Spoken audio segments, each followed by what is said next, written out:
Selamat siang bagi kawan arsip yang menggunakan ID card berwarna biru. Mari mengikuti saya untuk naik ke atas karena sesaat lagi tur akan segera kita mulai. Mari ikuti saya.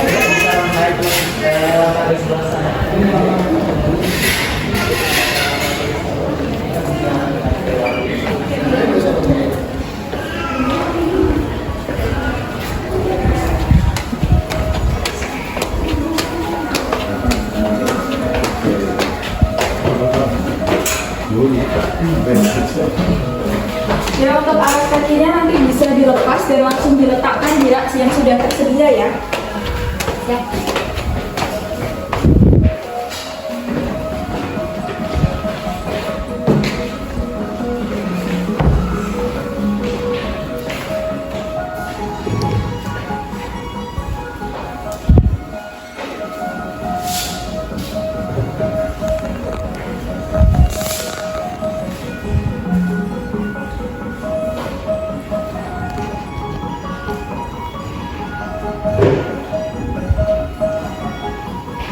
Mungkin boleh mendekat ke sebelah sini.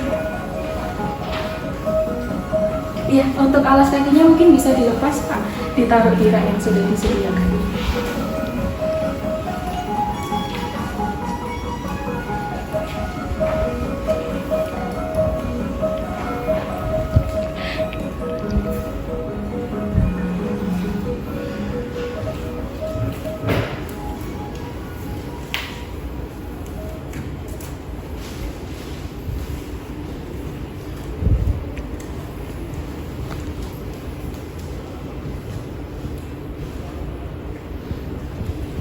Maaf, mungkin menunggu terlebih dahulu yang tadi untuk biar sekalian ya.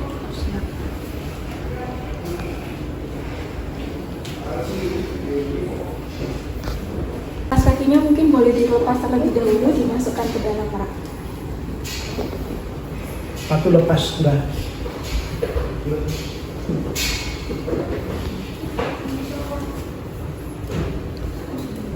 A few moments later. Perhatiannya. Sebelumnya, selamat siang dan selamat datang di Diorama Arsip Yogyakarta. Sebelumnya, apakah sudah ada yang pernah berkunjung ke sini sebelumnya? Belum. Belum. Oke. Jadi sebelumnya kita akan menjelajahi Yogyakarta sejak zaman Panembahan Senopati hingga zaman keistimewaan Yogyakarta, yang nantinya akan terbagi menjadi 18 ruang selama 90 menit ke depan. Sebelumnya perkenalkan saya Anissa yang akan menemani kawan arsip semuanya selama 90 menit ke depan. Dan saya juga ditemani oleh partner saya yang ada di belakang, yaitu Mas Ginza, yang akan menemani perjalanan kawan arsip selama 90 menit ke depan. Tentunya sebelum kita memulai trip pada siang hari ini, ada beberapa peraturan yang harus diperhatikan. Yang pertama, kawan arsip dilarang untuk membawa makanan dan juga minuman. Selain itu, kawan arsip dilarang untuk memegang koleksi yang ada di dalam. Apabila ingin memfoto atau memvideo, kami persilahkan. Namun, jika ingin memfoto, tidak diperkenankan secara dekat dan mendekat. Dan apabila kawan arsip ingin memvideo, hanya dalam durasi 10-15 detik saja. Kawan arsip juga tidak diperkenankan untuk membawa kamera profesional, tripod, monolog maupun analog. Dan seluruh kegiatan kita di dalam akan diawasi oleh CCTV. Dan yang terakhir, diorama ini sudah dilengkapi dengan teknologi AR Code yang akan membantu kawan arsip semuanya untuk menambah informasi di setiap ruangan. Nah, untuk aplikasi tersebut dapat di-download melalui web diorama, namun apabila kawan arsip tidak berkenan, nanti akan dibantu melalui perangkat kami. Apakah bisa dipahami atau ada yang ingin ditanyakan? Oke, sesaat lagi kita akan memasuki ruangan yang pertama mengenai Panembahan Senopati dan Mataram Islam. Monggo silakan masuk.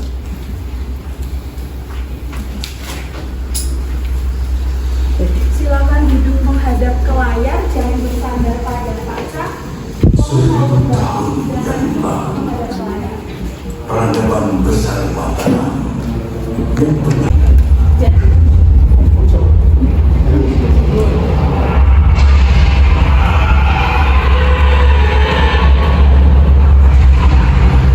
Jasa mereka pada kerajaan pajak.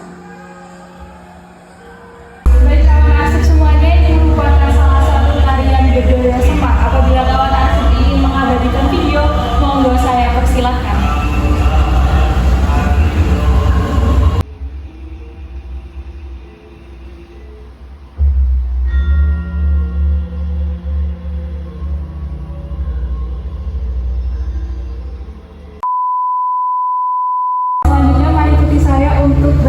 ke ruangan yang kedua.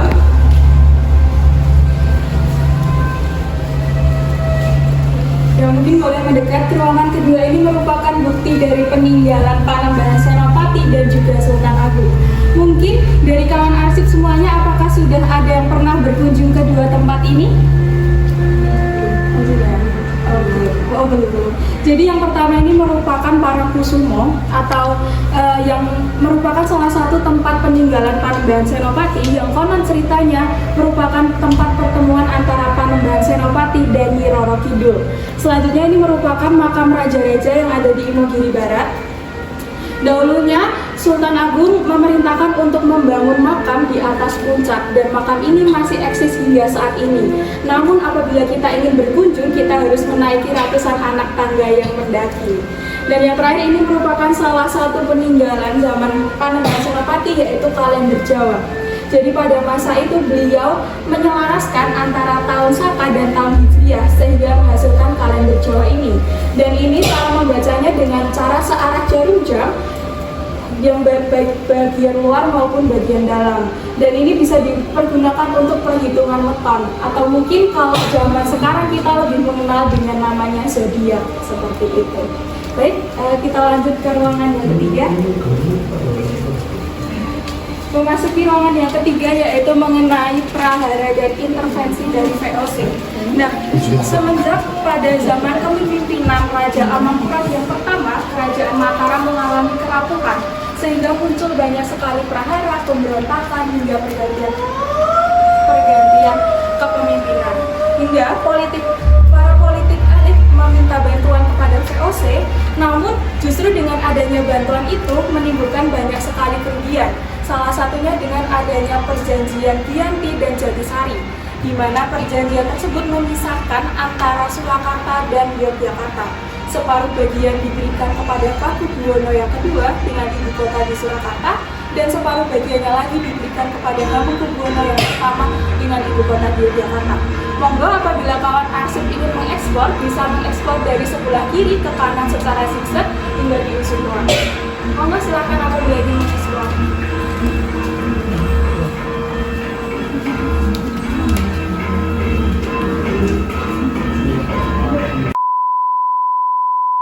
Yang keempat yaitu mengenai Kesultanan Yogyakarta.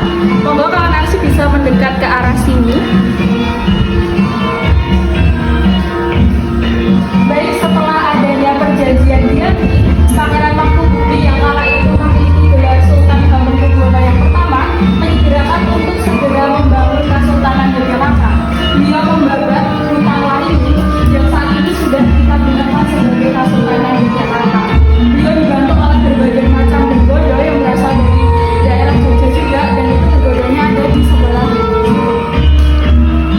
bahwa masih apabila ingin mengeksplor ruangan dan melihat bergodo-bergodo yang mungkin masih eksis hingga saat ini, saya persilahkan. Dibuat oleh Sultan Hamengkubuwono yang pertama. Tarian ini melambangkan pada saat para prajurit sedang berlatih perang.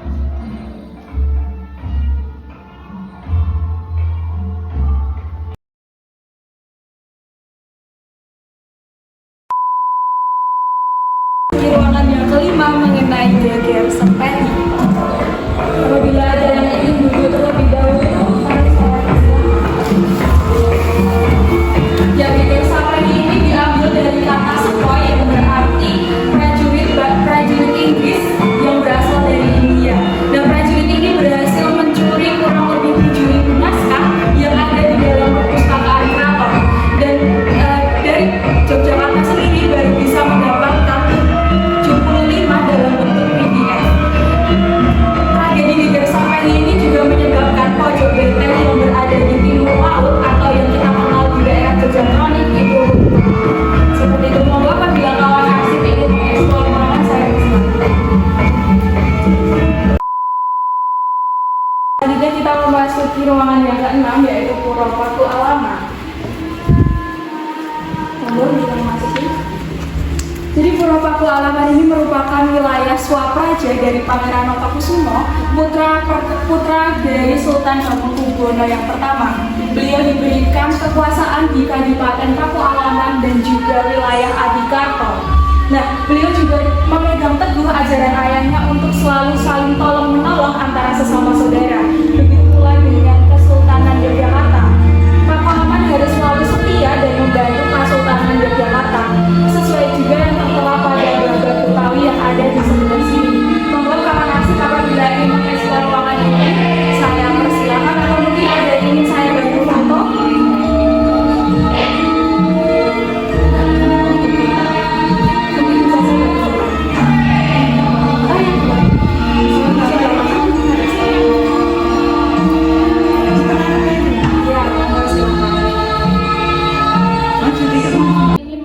Teknologi dari diorama arsip Jogja yaitu e-artport mungkin bisa dibantu oleh partner saya Mas Bunda.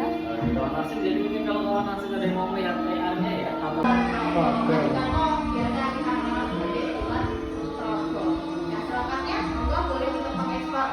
sebelum kita menuju ke ruang saja.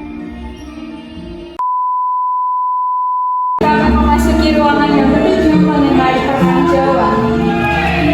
Nah, apabila kawan arsip ada yang ingin duduk, mari saya persilakan.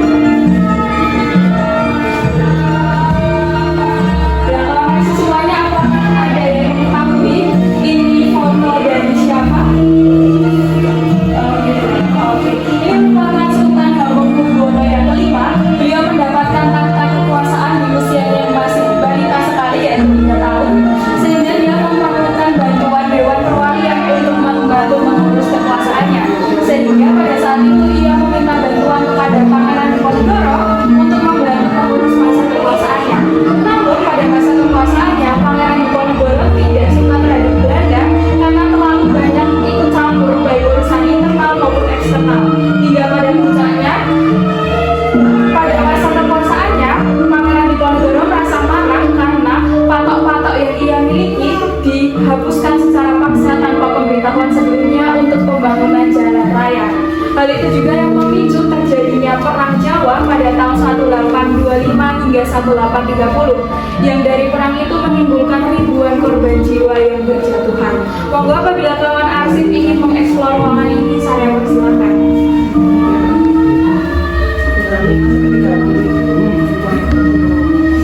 Semuanya, apakah ada yang mengetahui tugu-tugu yang masih eksis hingga saat ini itu tugu yang sebelah mana? Ya, betul sekali, Tugu Palputih. Namun ternyata tugu yang pertama kali dibangun ialah Tugu Bologiling yang dibangun pada tahun 1756. Namun pada tahun 1867 terjadi gempa yang cukup dahsyat di Yogyakarta, sehingga menjadikan tugu ini terpecah menjadi 3 bagian. Namun pada masa Sultan Hamengkubuwono yang ketiga, beliau melakukan renovasi ulang hingga muncullah tugu yang baru yang sekarang ini, Tugu Palputih, yang masih eksis hingga saat ini.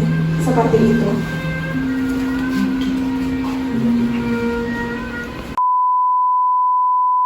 Oke, kita akan memasuki ruangan yang ke-8 mengenai lokomotif perubahan. Jadi pada masa Belanda, mereka mengharuskan kita sebagai masyarakat Indonesia, khususnya Jawa, lebih tepatnya di Yogyakarta, untuk menanam tanaman tebu. Dan mereka sampai membuatkan jalur kereta api ini, pokoknya kebetulan arsip ini bisa diinjak, meminta untuk membuatkan jalur kereta api untuk mengirimkan tebu-tebu ke daerah pedalaman. Seperti itu.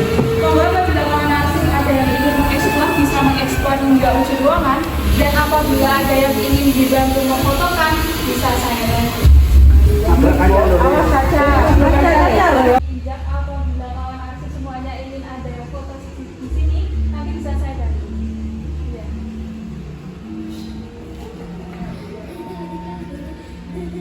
Gambaran kereta api yang kalau itu mengangkut tebu-tebu untuk dikirim sampai ke pedalaman. Mungkin kawan arsip apakah ada yang tahu pabrik gula mana saja yang masih aktif hingga saat ini?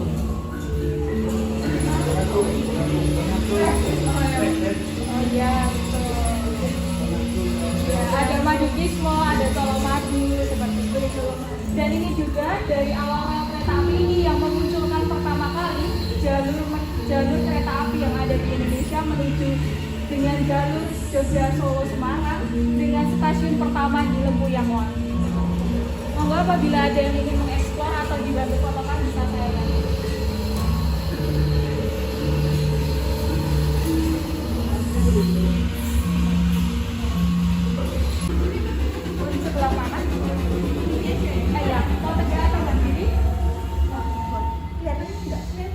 Oh bisa kelihatan, mau dikeliatin aja bisa. Mungkin menunggu cahayanya ya, kalau seperti ini masih bagus. Boleh.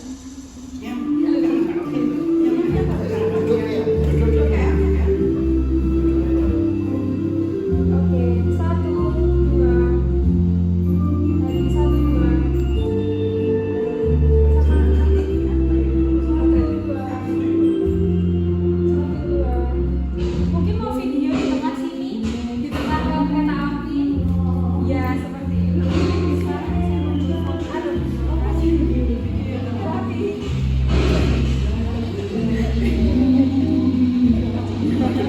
Iya, bebas mau duduk mau berdiri silakan ya. Silakan.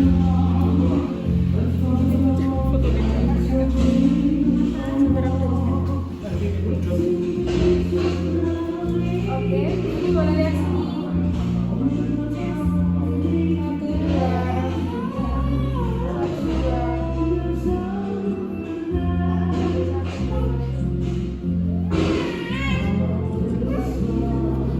Mau bikin video nanti ya?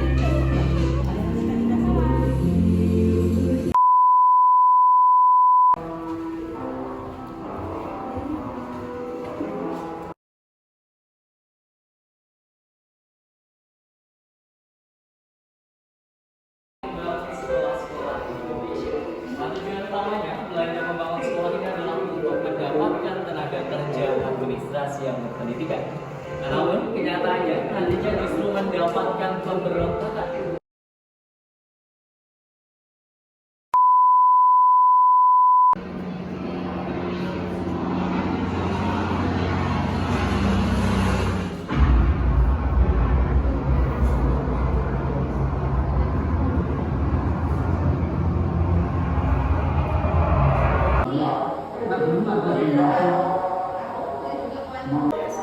Hingga akhirnya Jepang melakukan praktek kerja paksa Romusa.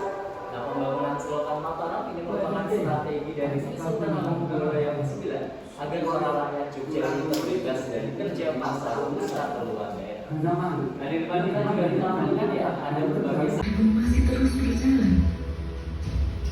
Pembukaan internasional pada Republik terus berdatangan. Dalam badai revolusi itu, gelombang pengungsi masuk semakin saya makin kobong, bang THR,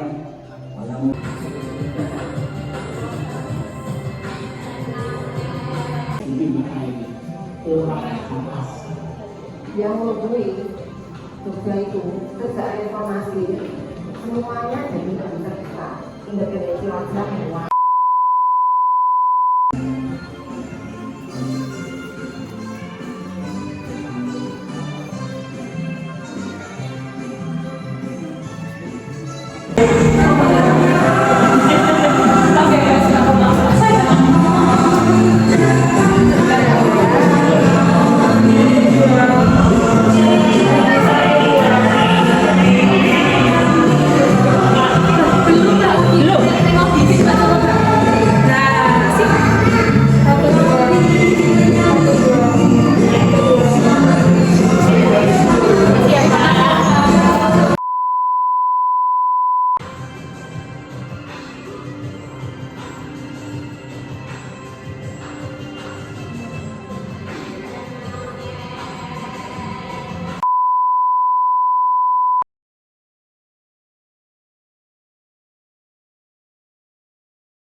selanjutnya kita akan memasuki ruangan ke-17 mengenai Yogyakarta dan kebencanaan.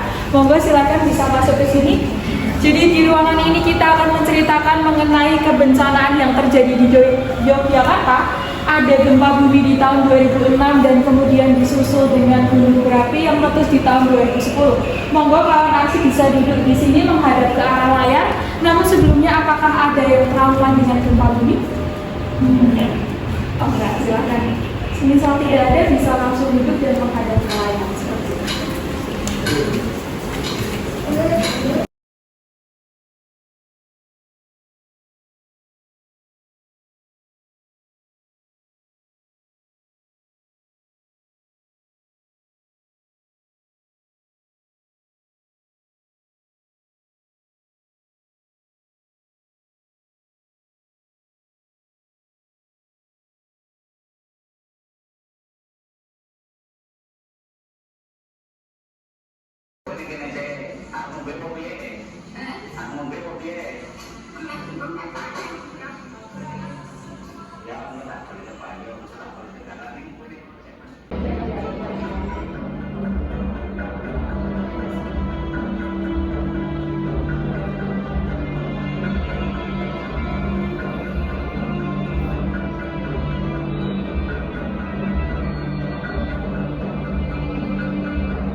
Kira-kira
Ternyata istimewa Jogja itu ya dilihat dari sejarahnya, ya, karena sejarahnya itu sangat luar biasa. Kemudian bisa mengetahui istimewanya di mana, silakan datang ke diorama Arsip Jogja.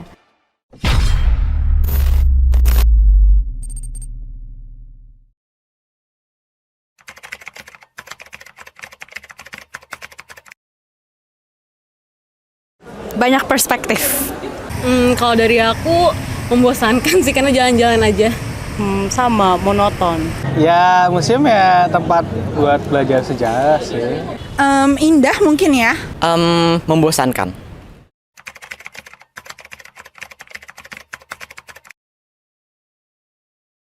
Nggak pernah. Aku belum pernah denger sih itu apa. Aku belum pernah juga. Tahu. Oke. Pernah ke sana nggak? Tapi belum pernah ke sana. Enggak. Enggak.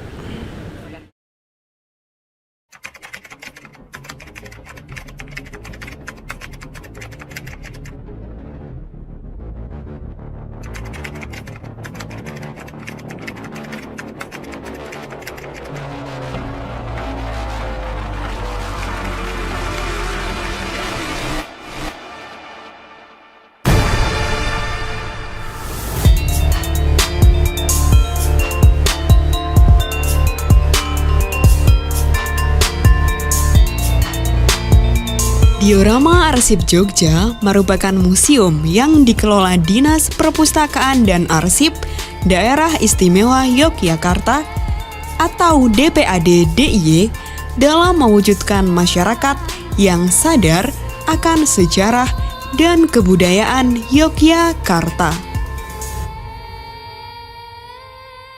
Jadi diorama Arsip Jogja itu adalah suatu tampilan pola 3 dimensi ya, yang menampilkan khasanah arsip statis milik DPAD DIY yang menceritakan tentang sejarah panjang Yogyakarta dalam kurun 430 tahun sejak berdirinya Kerajaan Mataram ya hingga era keistimewaan. Kalau arsip itu hanya kita tampilkan apa adanya itu kan kurang menarik gitu ya.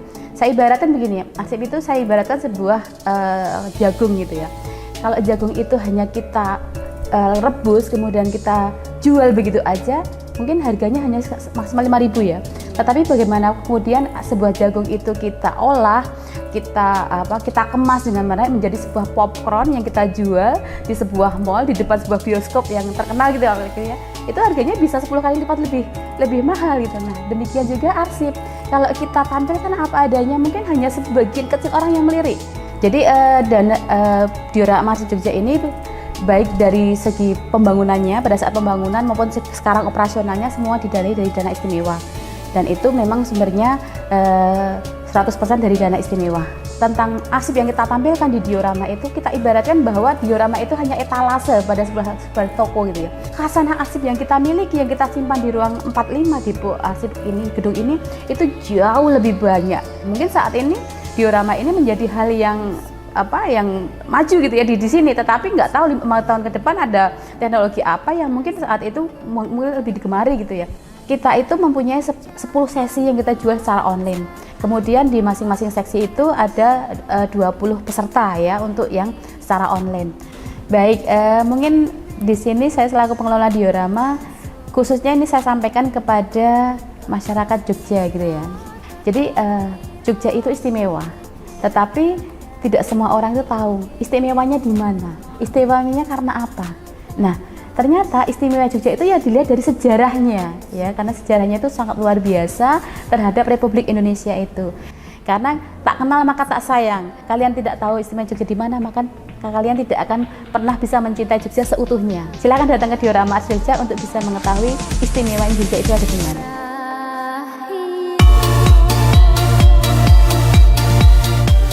Museum adalah ruang memoir, sejarah, dan peradaban besar. Pada tiap rak-rak kaca terpendam berjuta cerita. Museum menyimpan masa lalu untuk bekal menyambut masa depan. Dan kita pemuda tidak boleh lupa pada segala tangis dan